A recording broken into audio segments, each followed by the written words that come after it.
오늘 말씀의 제목은 깨어있음의 본질입니다. 요즘 세계 곳곳에서 전쟁의 소문이 끊이지 않습니다. 자연재해 또한 이전에 없던 규모로 나타나고 있죠. 그리고 성경은 이러한 현상들을 주의 다시 오심에 대한 어떤 전조 현상으로 또 이야기하고 있습니다. 그렇다면 오늘 우리는 어떻게 살아야 하겠습니까? 예수님께서 그에 대한 답을 한 비유를 통해서 우리에게 알려 주셨습니다. 그 비유가 바로 열처녀의 비유이죠. 이 비유는 주의 재림에 대한 가르침입니다. 이 비유에 두 무리의 처녀들이 등장합니다. 그들의 공통점은 신랑을 맞으러 나갔다는 것이고 또 신랑이 올 때까지 등불을 밝혀야 했습니다. 그러나 그들의 이 차이점은 그들 중 다섯은 혼인잔치에 들어갔지만 다섯은 혼인잔치에 들어가지 못한 것이죠. 그러면 그 무엇이 이 두 무리를 갈라 세웠겠습니까? 그것은 바로 준비된 기름이었습니다. 그러면 준비된 기름, 즉 기름 준비가 무엇일까요? 오늘 본문 13절 말씀에 보면 그런즉 깨어있으라 너희는 그날과 그때를 알지 못하느니라 라고 기록되어 있습니다. 그렇습니다. 문맥을 따르면 기름을 준비하는 것은 곧 깨어있는 것입니다. 그러면 깨어있음은 또 무엇일까요? 5절 말씀에 보니 신랑이 더디움으로 열 처녀 모두가 다 어떻게 했습니까? 졸며 잤다라고 기록이 되어 있습니다. 그러니 다섯 처녀가 혼인잔치에 참여하지 못한 것은 졸며 잤기 때문은 아닙니다. 따라서 깨어있음이란 단순히 졸지 말라 또는 자지 말라라는 뜻은 아니죠. 그러면 이 깨어있음이란 무엇일까요? 비유에서 다섯 처녀는 기름을 준비했고 다섯 처녀는 기름을 준비하지 않았습니다. 그러면 우리가 생각해 볼 때 왜 다섯은 기름을 준비하지 않았겠습니까? 마태복음 24장 48절에서 51절 그 말씀에서 그 이유를 유추해 볼 수 있습니다. 마태복음 24장 48절에서 51절은 바로 오늘 본문 앞장이죠. 바로 앞장을 보면 한번 앞장으로 넘겨가 보겠습니다. 마태복음 24장 48절에서 51절 말씀을 한번 보겠습니다.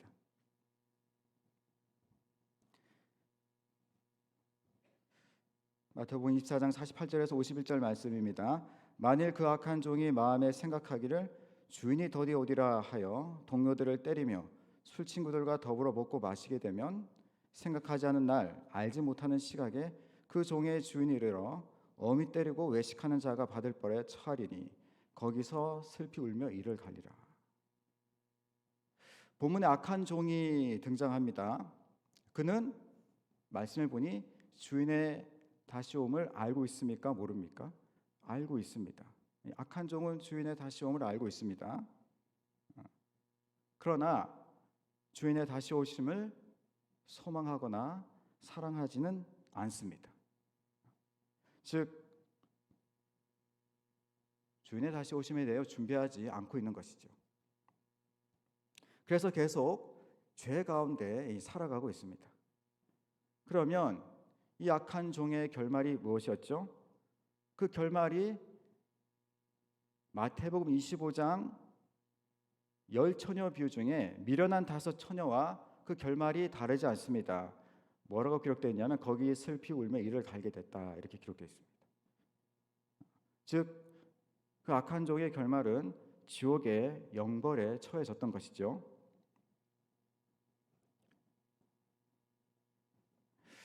어떻게 보면 이러한 다섯 처녀의 이야기, 미련한 다섯 처녀의 이야기, 이 미련한 다섯 처녀의 이야기는 이 악한 종에 대한 비유라고 볼 수가 있는 것이죠. 미련한 다섯 처녀도 등불을 준비했습니다. 즉 신랑의 오심을 알고 있었습니다. 그러나 기름은 준비하지 않았습니다. 즉 신랑의 오심을 그 마음에 소망하며 사랑하지 않은 것이죠.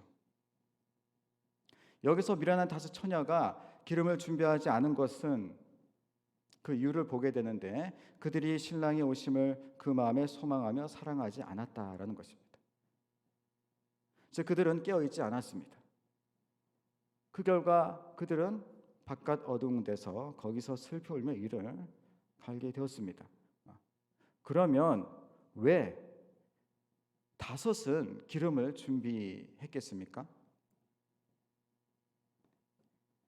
그 이유 또한 이 마태복음 24장 44절에서 이 48절 말씀에서 유추할 수 있습니다.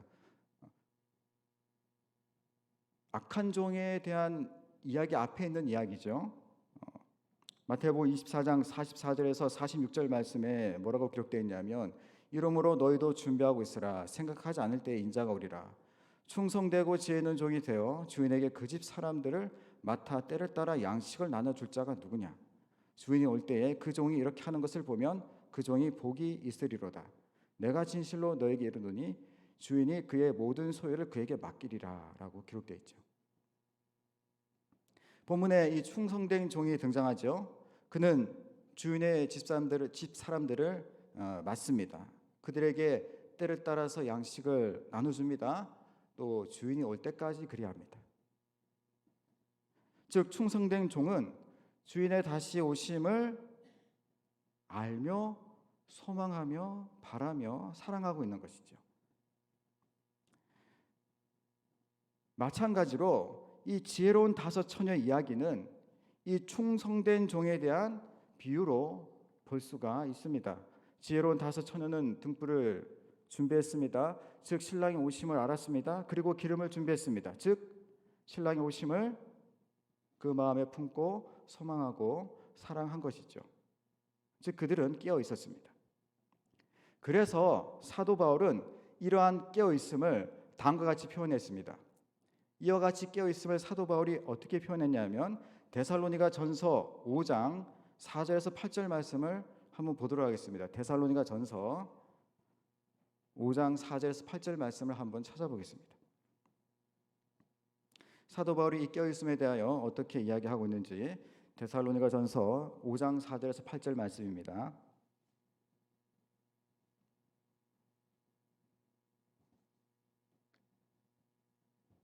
우리 다 함께 읽어보겠습니다. 4절입니다. 형제들아, 너희는 어둠에 있지 아니하며 그날이 도둑같이 너에게 임하지 못하리니 너희는 다 빛의 아들이요 낮의 아들이라. 우리가 밤이나 어둠에 속하지 아니하나니 그러므로 우리는 달인들과 같이 자지 말고 오직 깨어 정신을 차릴지라. 자는 자들은 밤에 자고 취하는 자들은 밤에 취하되 우리는 낮에 속하였으니 정신을 차리고 믿음과 사랑에 호신경을 붙이고 구원의 소망의 투구를 쓰자. 아멘. 사도 바울이 무엇이라고 말합니까? 그날이 도둑같이 임하지 못하리라 라고 말합니다. 여기서 그날이란 신랑이 오는 날을 말하죠. 즉 주의 재림의 날을 말합니다.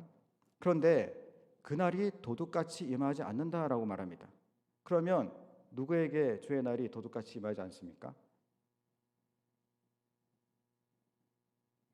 데살로니가 전서 5장 8절 말씀처럼 정신을 차리고 믿음과 사랑에 호신경을 붙이고 구원의 소망의 툭을 쓴 사람에게 주의 날이 도둑같이 임하지 않는 것이죠. 즉 주의 재림을 아는 것에 머물지 않고 주의 재림을 믿고 소망하고 사랑하는 사람에게 주의 날이 도적같이 임하지 않는 것입니다. 즉 등불만이 아니라 기름을 준비한 사람에게 주의 날이 도적같이 임하지 않습니다. 즉 주인의 집의 사람들을 맡아서 때를 따라서 그들에게 양식을 나눠주는 그 사람에게 주의 날이 도둑같이 임하지 않는 것이죠. 그래서 그는 주의 혼인잔치에 참여하게 되며 주인이 그 모든 소유를 그에게 맡기게 됩니다. 즉 하나님의 나라를 유업으로 받게 되는 것이죠. 이처럼 주의 제 이름을 아는 것과 주의 제 이름을 믿고 소망하고 사랑하는 것은 다른 것입니다. 즉 등불을 준비하는 것이 주의 재림에 대한 지식을 가지고 있는 것이라면, 기름을 준비한다는 것은 주의 재림을 믿고 소망하며 사랑하는 것입니다. 그러므로 깨어있음의 본질은 주의 재림을 믿고 소망하며 사랑하는 것이죠. 그렇다면 오늘 우리는 깨어 있습니까?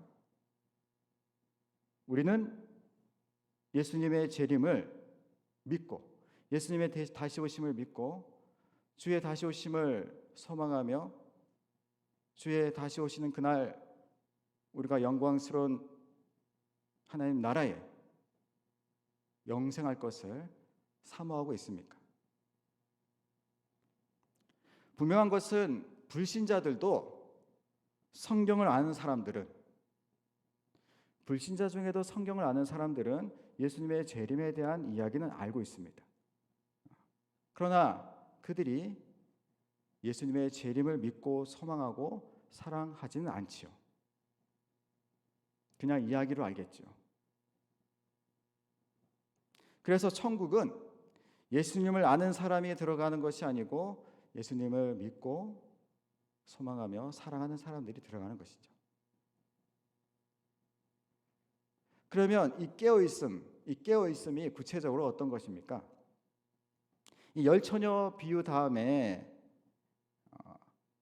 또 다른 비유가 하나 이 마태복음 25장에 기록되어 있는데, 열처녀 비유 다음에 나오는 비유가 바로 달란트 비유죠. 그 내용이 무엇입니까? 어떤 주인이 먼 나라로 가면서 주인의 재산을 종들에게 나눠줍니다. 어떤 사람에게는 5달란트, 어떤 사람에게는 2달란트, 어떤 사람은 1달란트를 나눠주죠. 5달란트와 2달란트를 받은 그 종은 열심히 장사해서 2배를 남깁니다. 그런데 1달란트를 받은 종은 그 달란트를 땅에 묻어두게 됩니다. 시간이 지나서 주인이 와서 결산하게 되죠. 달란트를 남긴 종들은 칭찬받고 상을 받았지만 땅에 묻어둔 종은 어떻게 됐습니까? 똑같이 바깥 어두운 곳에 쫓겨나 거기서 슬피 울며 이를 갈았다라고 성경은 말합니다. 즉 이 달란트 비유는 깨어있음에 대한 이 구체적 설명이라 볼 수 있는 것이죠. 달란트를 남긴 이 종들의 특징이 무엇입니까? 그들은 주인이 맡긴 그 달란트로 장사하기에 집중했죠. 또 그들은 결산을 의식했습니다. 장사에 집중했다는 것은 주께서 주신 그 사명, 그 소명에 성실했다라는 얘기고, 또 결산을 의식했다는 것은 주의 심판을 준비했다라고 우리가 볼 수 있는 것입니다. 그래서 이 깨어있음이란 구체적으로 주께서 우리에게 주신 사명에 성실하며 또 주의 심판을 준비하는 것이다. 우리가 정리해 볼 수 있겠죠. 그러면 우리가 어떻게 해야 이 사명에 충실하며 주의 심판을 준비할 수 있을까요? 중요한 것은 어떻게 우리가 이 사명에 충실하며 또 주의 오심을 준비할 수 있겠습니까?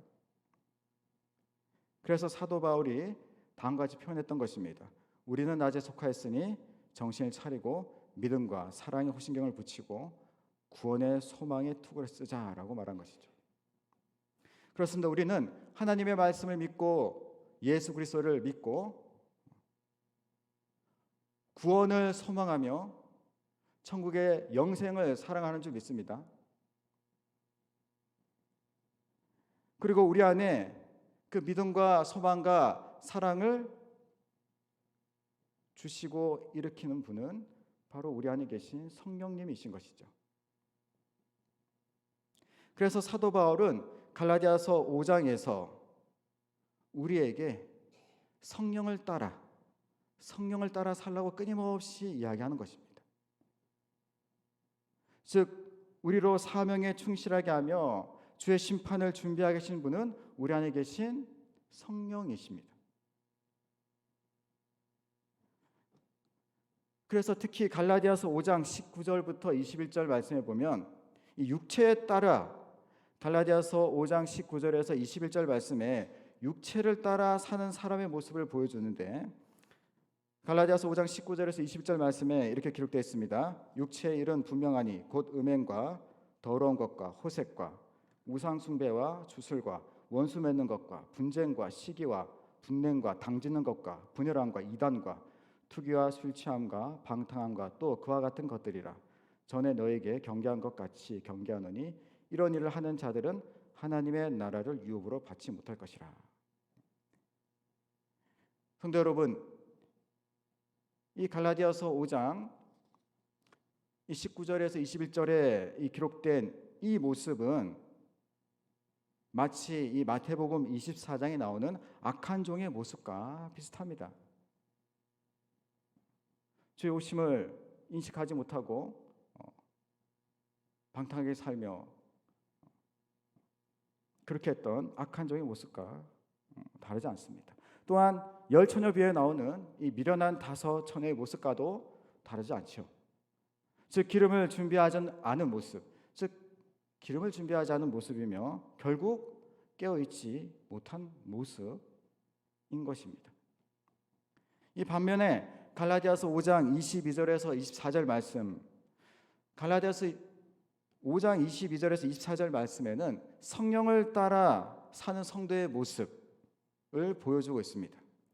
우리 갈라디아서 5장 22절에서 24절 말씀은 참 잘할 것인데 오직 성령의 열매는 사랑과 희락과 화평과 오래 참음과 자비와 양선과 충성과 온유와 절제는 이 같은 것을 금지할 법이 없느니라.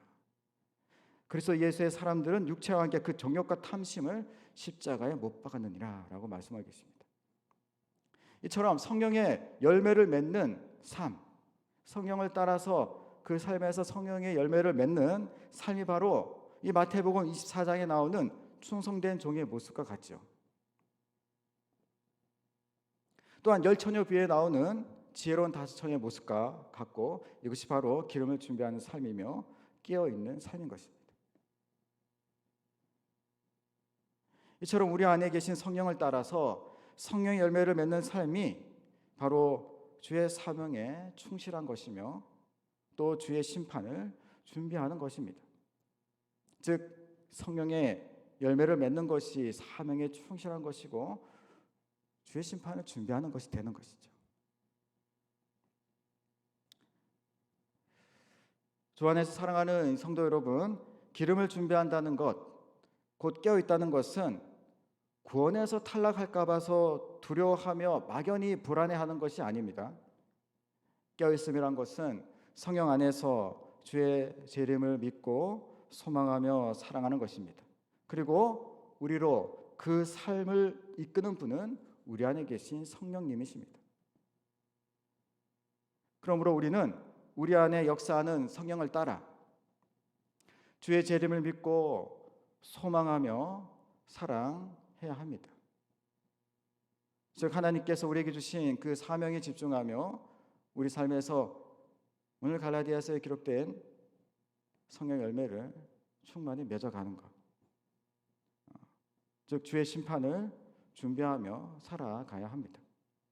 그래서 우리에게는 성경이 약속하신 그 날은 반드시 우리에게 올 것인데 우리에게 임할 주의 날이 곤고한 날이나 두려운 날이 아니라 기쁜 날이 되며 상 받는 날이 다 되기를 예수님의 이름으로 축원합니다.